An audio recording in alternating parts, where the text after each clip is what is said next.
It's home to movie stars and media moguls, but Malibu, California is also the setting for those living on the streets.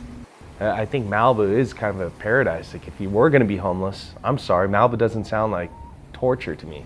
One of Malibu's most well-known homeless people agrees. They call him Malibu Carl. A retired war veteran, Carl spends his days hanging with surfers on Surfrider Beach next to the pier and says he wouldn't want to live anywhere else. Like, what do you do on an average week? Every week, beach. Just enjoy myself. He's just an interesting character, but he lives at the beach, he sleeps at the beach, occasionally he couch surfs, but that's the Malibu Carl story. On top of having trouble housing these self-proclaimed beach bums, Malibu faces other problems with their homeless. We're getting, I feel like, more kind of like dangerous homeless people, more altercations with the homeless people and residents than I really ever remember there being. LA County Sheriff statistics support this, with crime calls related to homelessness increasing by 150% in the last 5 years. No. Throughout the day, we'll get calls like this. It's pretty common. LA County Sheriff Deputy Mike Trainin works with the homeless daily, but he says even the worst of the homeless encounters only put someone in jail for about 1 to 3 days, putting them back on the streets quick enough for residents to think that no action was taken. Now I see that guy again. They don't know the backstory that guy they're talking about, he's been to jail numerous times and he's out. And they're like, what do you mean he's out? Now the city is encouraging residents to stay informed on what they are doing and know that work is going on behind the scenes. It seems like the city does need to figure out some way to, again, help them, because obviously a lot of these people do need help, but at the same time, it's a fine line trying to find that balance. Even with these challenges, Malibu is striving to solve homelessness for all 21 miles of scenic beauty. And the city's newly approved strategic plan is getting everyone on board. Public Safety Manager Susan Duenas is in charge of creating the team effort. We had the faith community doing their thing. We had this task force and the outreach workers doing their thing. And I really came to the realization that we needed a strategic plan, that there were all these moving parts, but we really needed to come together. Good evening, everybody. The new plan was introduced at a community meeting in May and approved in June. It outlines 7 main goals and 40 sub-goals to solving homelessness in the short, mid, and long-term timeframes.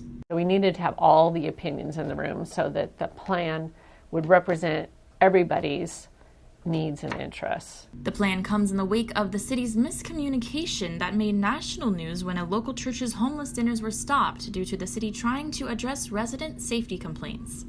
It was just a huge misunderstanding in communication. It still comes up every now and then because they'll say, well, you made us stop feeding. Well, no, we didn't. We didn't say that. Yes, you did. No, we didn't.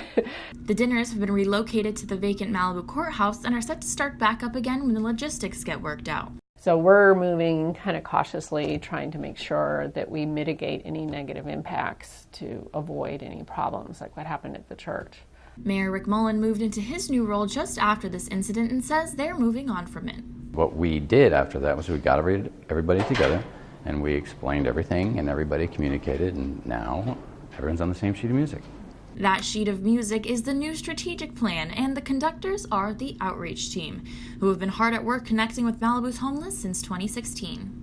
When it comes to the reported 14% drop in homelessness this year, Duenas thinks she knows why. My guess is it has to do with the outreach workers, because we never had them before. That's the one thing that changed. The team has had so much success that their funding is now an official item in the city's budget. In the first 2 years, we just augmented the funding that they had and assisted with it, but now it's going to be taken over by the city completely. These workers are based out of the People Concern organization in Santa Monica, and without any hospital or shelter located in Malibu, they are an important bridge to the other cities where Malibu's main resources come from. We have probably about 40% of our homeless population have severe mental illness, and there's nowhere to put them. When you think about the homeless thing, you think, oh, there's people on the street, and what's with all these people in Malibu that have a bunch of empty houses, it should be easy to figure that whole thing out. But again, a lot of these people need medical attention, and they need government assistance, et cetera, et cetera. So that's what we're trying to get them from the street plugged into the system. And that's what our outreach workers are all about. Ken is one of the newest homeless people to be registered in the outreach team's system. He lives in an encampment on Tuna Canyon and bikes into Malibu every day looking for food. He isn't ready for a house yet, but he's open to taking baby steps. What's somebody going to do that's been living in a tent for the last 30 years with an apartment that's empty? You know, it's scary. It's not a pleasant thought. For now, it's just him and his bike in Malibu, but he feels supported by the efforts of the city. You keep the chin up and keep a good attitude. I don't want to get in trouble. And the cops in Malibu, they're pretty good. I'm Gabby Gonta, USC Annenberg Media.